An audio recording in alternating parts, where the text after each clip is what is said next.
Oh, God, of course.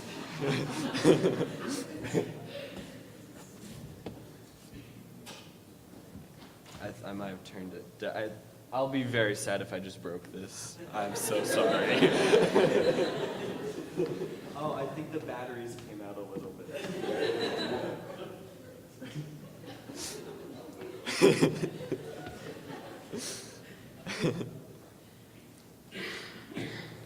Okay. All right. Well, today I'm Christian Thomas, and I'll be talking about the cultural, ideological, and political ramifications that I see that are commonly associated with humor. Now, for as long as stories have been around, there's been comedians and humorists who are able to deliver us new ideas simply because they're good at telling jokes. And to me, one of the first people that was able to realize the importance of these storytellers was Plato. Because he realized that these storytellers were able to deliver new ideas simply because they could manipulate people's emotions and make them think different things. Now, incidentally, upon being the first to realize this power that these storytellers had, he wanted them exiled because he saw them as competition. He didn't like that they were perhaps more effective at delivering ideas than he was in his sort of philosophical manner of delivering it in a more academic manner. And of course, this seems to be a common thing in all of art, that it delivers ideas in a more visually pleasing manner, a manner that is more tailored to our emotive qualities as humans. Art is often seen as a lie used to convey truth. But we see that in a lot of art forms that this visual aspect of it seems to overtake it and sort of corrupt it in many different ways. We see it in summer blockbusters when plot goes by the wayside and becomes focused on what Michael Bay can blow up next. Or we see it even in the music industries. Louis C.K.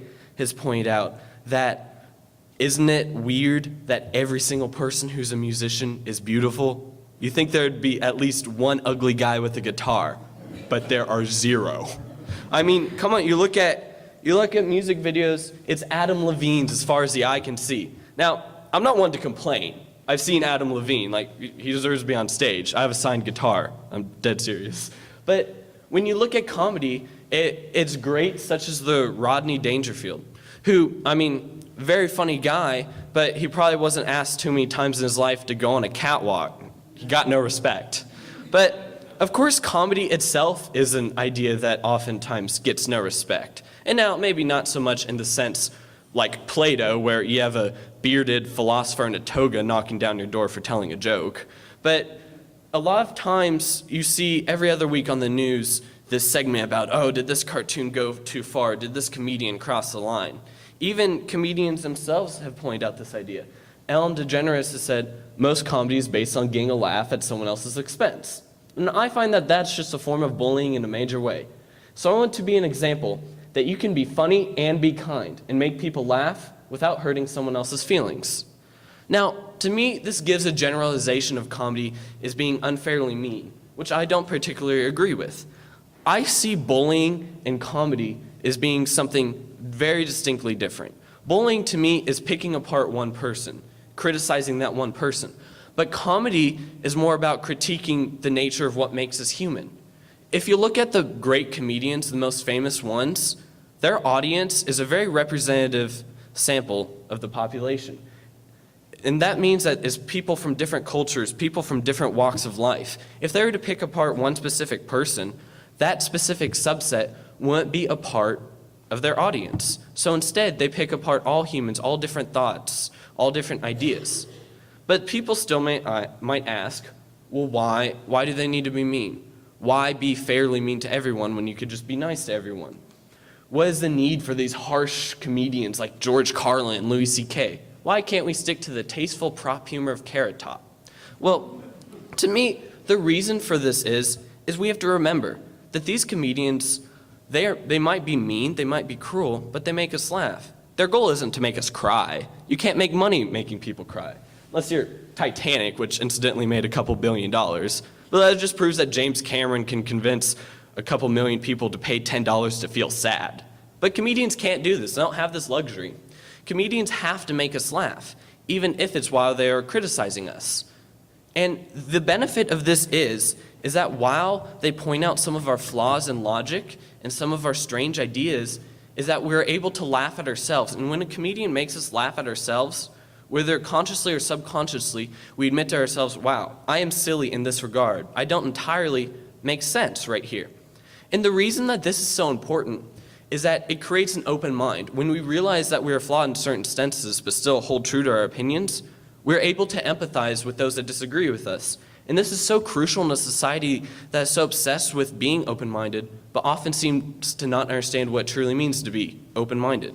We think that, oh, well, I'm open-minded here because I am on this side of the issue, and they are closed-minded because they disagree with me. But it's more about being firm in your beliefs and realizing that other people's beliefs are just as valid and founded in the same amount of reason as yours. Now, are there any examples of this where we show offensive humor that allows us to be open-minded and gives us great ideas and makes great change in the world? Well, I believe there is. One of the biggest examples I could think of was the movie Blazing Saddles. Now, Blazing Saddles had a huge effect on the movie industry. Before Blazing Saddles, before 1974, we had classic westerns, The Good, the Bad, and the Ugly, John Wayne movies, Butch Cassidy and the Sundance Kid. But incidentally, after Blazing Saddles, it went into hibernation for a couple decades, and when it came back, we had to come back with social justice themes like Dances with Wolves. They had to add aliens in it to make it interesting. The movie makers were so frantic to create something new that they had little Martians blasting Daniel Craig off of his horse with lasers. There's no possible way they could have changed the Western more. So what was it? How was Mel Brooks so successful in this offensive portraiture of Westerns? How did he change it so much that he got us who loved the Westerns, loved these classic films, off of it? Well, with his absurd exaggerations, he was able to make us realize what was wrong with some of these Westerns. He pointed out that a lot of the makers of the Westerns were forgetting what the time period was really like, and they were kind of glorifying it. In Blazing Saddles, there's corruption, there's bigotry, there's political incorrectness. But of course, Mel Brooks isn't promoting this, he's highlighting it.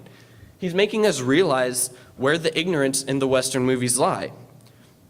It was apparent in his film, but it was to exhibit where the ignorance lied. And now, of course, some people will say, well, some things I don't think you should joke about. Some things should only be talked about in a reverent manner. But what's important for us to remember is that certain things might not be brought up to the table of discussion at all if we're not able to joke about them. I mean, Mel Brooks was the only person that could have said this, because if there was any other person, if there was a political activist who was trying to tell us how bad Westerns are and just got up on stage on his little soapbox and said, you know, I hate Clint Eastwood movies, he would have been branded a communist. He might as well have been saying he hated apple pie. It was a part of our culture. And comedy was the only way for him to highlight this nature about Westerns. And, you know, a lot of people use the cliche that laughter is the best medicine. And if you're sick, that's probably not true. You should go to a doctor. But if it's about curing society's ills, I honestly believe that laughter is one of the best ways to go about it. Thank you.